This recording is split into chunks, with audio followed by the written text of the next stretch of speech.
Hello students, I am Professor Neeta Fulchanda Gaikwad. Welcome back in our free education channel English Master. Dear students, in today's session, let's learn about Class 6 English textbook series, lesson number 2, Who's the Greatest? Question and answers with full explanation in Hindi. So dear students, इससे पहले के lecture में मैंने already ये पूरा lesson पढ़ाकर upload कर दिया है और उसको जितना भी प्यार और सपोर्ट आप सब बच्चों को और पेरेंट्स का मिल रहा है उसके लिए I really appreciate. So keep supporting to like share subscribe our channel. और आज का ये सेशन आपके लिए है क्वेश्चन एंड आंसर्स का, क्योंकि लेसन लर्न करने के बाद क्वेश्चन आंसर्स जो सॉल्व करते हैं स्टूडेंट्स, उसमें उनको अगर कोई डिफिकल्टी आ रही है so this will help you out. So let's start for today's session. Question number 1. Listen to the stories carefully as your teacher reads them aloud.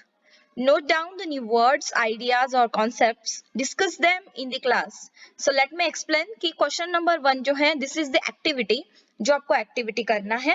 Listen to the stories carefully as your teacher reads them aloud. Aloud यानी जोर से. जो शिक्षक है आपकी कक्षा में जो जोर से स्टोरीज आपको पढ़ा रहे हैं, सुना रहे हैं, उसको आपको ध्यान से सुनना है. लिसन यानी ध्यान से सुनना है. Note down the new words, ideas और कॉन्सेप्ट. उससे जो आपको नए ideas, new concepts, new words समझ में आ रहे हैं वो आपको आपके नोटबुक में नोट डाउन करने हैं. Discuss them in the class. और आपको आपकी कक्षा में उसकी चर्चा करनी है. So this is the activity related question. Let's check question number 2. This is guess the meaning of the following words and phrases. यानी कि नीचे दिए गए जो शब्द है या फिर जो फ्रेजेस है उनको उसका जो मीनिंग है आपको वो समझना है.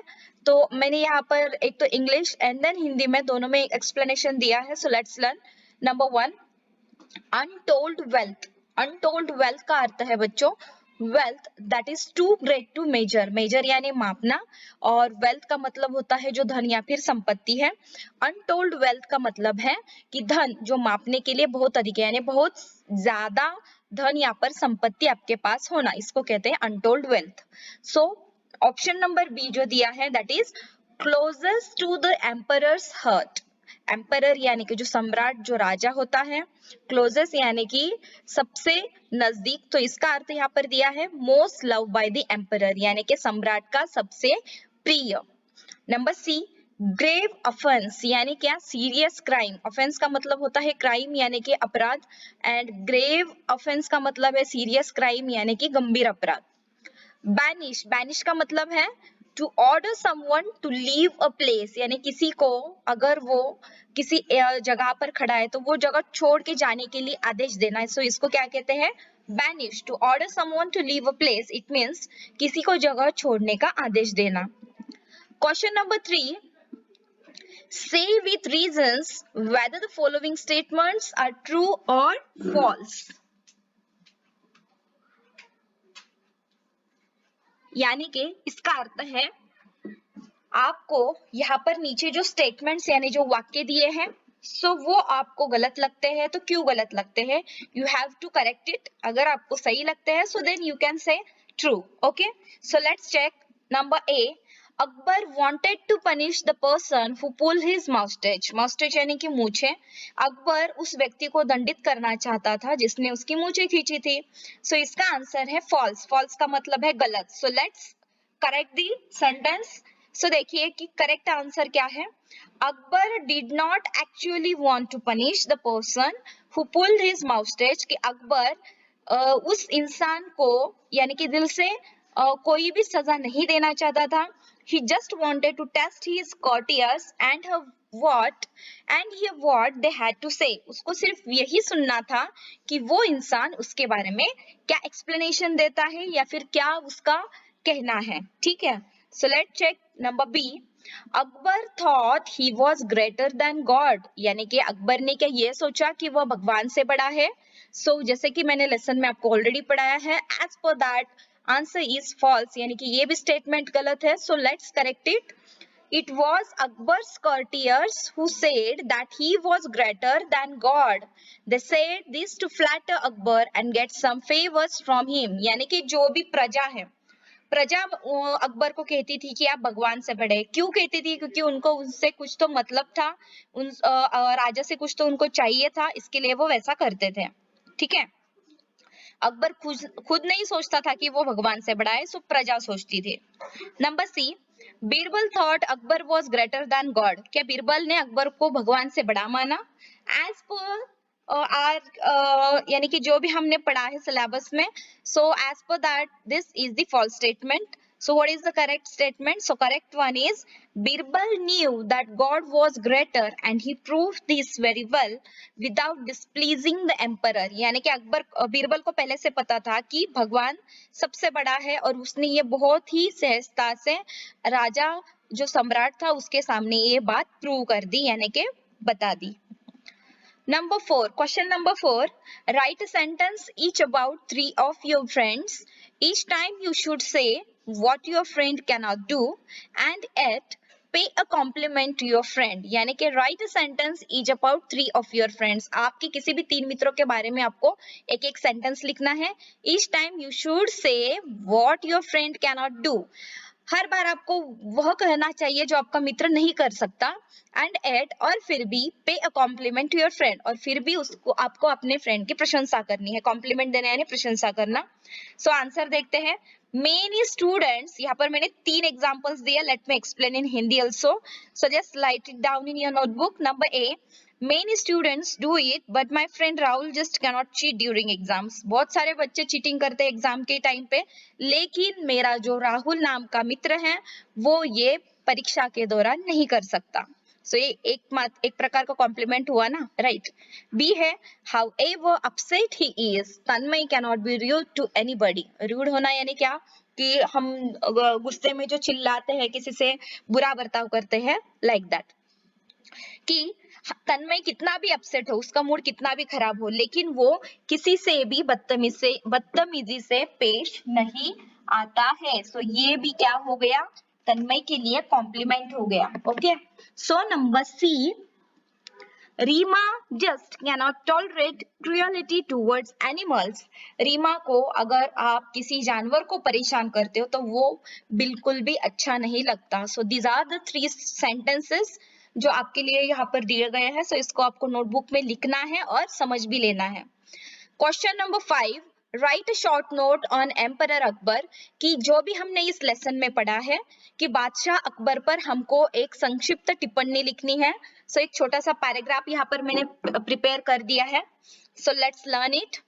आंसर आपको लिखना है, emperor Akbar was one of the greatest rulers of the world. यानी कि दुनिया में जितने भी राजा महाराजा हो चुके हैं उनमें से ये एक बहुत ही अच्छे राजा थे. He had a vast empire, उसके पास बहुत ही वास्ट यानी कि बहुत ही ज्यादा फैला हुआ उसका एम्पायर था, राज्य था. A very strong army and untold wealth, उसके पास बहुत सारा अनगिनत धन था एंड उसके पास बहुत ही स्ट्रॉन्ग आर्मी थी. He was a good human being who care for his subject. Subject यानी प्रजा, कि वो बहुत ही अच्छा पर्सन था कि जो अपनी प्रजा की देखभाल करता था, केयर करता था.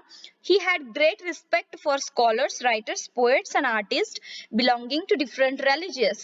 यानी कि उसके प्रजा में जितने भी स्कॉलर्स यानी कि बुद्धिमान व्यक्ति थे, राइटर्स थे, लेखक थे, पोएट्स थे, जो कवि थे, आर्टिस्ट थे, अलग अलग प्रकार के जो भी आर्टिस्ट थे, उनके प्रति वो बहुत ही आदर पूर्वक वर्तन था उसका, जो अलग अलग रिलीजियन के थे यानी कि अलग अलग धर्म के थे. He was a pattern of art and culture. और जो आर्ट एंड कल्चर है, जो कला और हम कहते हैं ना कि संस्कृति की, उनका उन्होंने बहुत ही अच्छी तरह से जतन किया था. He love to post interesting questions और प्रॉब्लम्स इन हिज कोर्ट. और उन्हें प्रजा के सामने, जब प्रजा उनके कोर्ट में आती थी, उनके दरबार में आती थी, तब उनके सामने अलग अलग नए नए प्रकार के प्रश्न उपस्थित करना उनको अच्छा लगता था. He had an excellent sense of humor and was very fond of Birbal, who was one of the 9 gems of his court. यानी कि उसके जो राज्य में या फिर उसके दरबार में जो 9 जेम्स थे, 9 जो रत्न थे, उनमें से एक कहा जाता है बीरबल को. ठीक है. तो उन्होंने क्या किया था कि उनके पास बहुत ही अच्छा सेंस ऑफ ह्यूमर था कि जिससे कि वो 9 जेम्स उनके कोर्ट में थे. सो this is the explanation. Question number 6, convert the stories into dialogues and read the dialogues aloud in the class. जो भी स्टोरी आपने पढ़ी है Who's the Greatest की उस स्टोरी को आपको एक बार पढ़ना है, समझ के लेना है और उसको आपको डायलॉग्स में कन्वर्ट करना है। यहाँ पर देखिए मैंने एग्जांपल दिया है, आगे के डायलॉग्स आपको खुद प्रिपेयर करने हैं बच्चों। सो देखिए फॉर एग्जांपल एम्परर का डायलॉग हमने क्या लिया, Courtiers, I have a question for all of you. प्रजाजन, मेरे पास आप सबके लिए एक प्रश्न है। What should be the punishment for someone who pulls my mustache? जिसने मेरी मूछें खींची, उसके लिए आप क्या सजा तय करेंगे? नोबलमैन वन, तो उनमें से एक ने उठकर क्या बोला, flog him, give him 50 lashes of the whip. उसको पकड़ के ले आओ और उसको 50 जो है कोड़े लगवाओ। इस तरह से मैंने ये जो शुरुआत के दो कम्युनिकेशन कन्वर्सेशन आपके टेक्स्ट बुक में आया है उसको डायलॉग्स में कन्वर्ट किया है।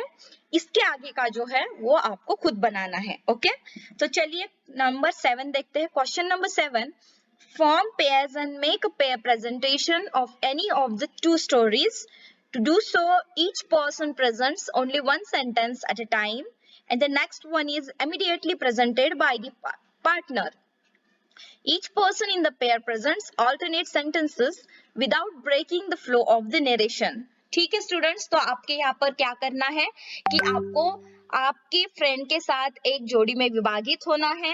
उसके बाद आपको प्रेजेंटेशन करना है कि जो कुछ भी सेंटेंसेस आपके इस टेक्स्ट बुक में आए हैं वो आपको वहां पर प्रेजेंट करने हैं। फॉर एग्जाम्पल फर्स्ट स्टूडेंट बोलता है, the emperor entered the court with a very serious expression on his face, यानी कि राजा बहुत ही एक अलग प्रकार के एक्सप्रेशन के साथ, हाव भाव के साथ उन्होंने दरबार में एंट्री ली या फिर वो अंदर आ गए।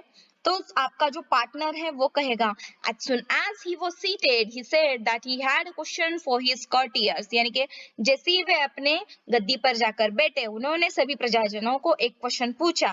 फर्स्ट स्टूडेंट बोलेगा, he asked what the punishment should be for someone who pulls his mustache, यानी कि राजा ने पूछा कि मेरी मूछें अगर किसी ने खींचे हैं तो उसके लिए आप कौन सी सजा तय करोगे। तो उसके बाद जो आपका सेकेंड पार्टनर है वो बोलेगा, one nobleman said that the person must be flog and given 50 lashes of the whip, कि उस बंदे को पकड़ के ले और उसको 50 कोड़े लगवाओ। सो इस तरह से हर एक सेंटेंस को आपको टर्न बाय टर्न बोलना है। इसके लिए आपको पहले लेसन समझ में लेना होगा। So I have already uploaded that lesson, check the link below in the description box and go through it. So चलिए क्वेश्चन नंबर 8 क्या दिया है, Find at least 5 other Akbar and Birbal stories and share them with your friends. आपको कम से कम 5 stories खोजनी है और आपके दोस्तों के साथ उसको शेयर करना है। Make a list of the stories collected by the entire class. Make a list of the stories collected by entire class. और आपको क्या करना है, वो जितने भी स्टोरीज आप एक साथ करोगे उस सब की लिस्ट बनानी है। Put your list in alphabetical order, और जो वर्णानुक्रम है अल्फाबेटिकल ऑर्डर में आपको वो सारी स्टोरीज की सूची बनानी है। ठीक है, तो there are so many stories of Akbar and Birbal. अगर आप गूगल करोगे, सर्च करोगे, if you will find out it then you will get the detail information. So let's get it. Okay, so ये बना दीजिएगा। नंबर 9 है, question number 9, this is also activity. Visit a library, आपके class में जो भी पुस्तकालय है, लाइब्रेरी है, ग्रंथालय, वहां पे आपको जाना है। फाइंड द स्टोरीज आप, और आपको कौन सी स्टोरीज ढूंढनी है, मुल्ला नसरुद्दीन की स्टोरी आपको ढूंढनी है, गोपाल भंड की स्टोरी आपको ढूंढनी है, and Tenali Raman, and then after share them in the class, और उसके बाद उसको आपको क्लास में शेयर करना है। So students, I hope you all understood what I taught you in today's session, English Bal Bharti Class 6, Who's the Greatest. I have taught you questions and answers, full explanation in Hindi. I hope it will help you to score in your examination. And yes, of course, जल्दी मिलते हैं next lecture में। तब तक के लिए take care of yourself, family, friends, and do follow all the rules and guidelines shared by the WHO. This is the time we need to take care of ourselves and our family.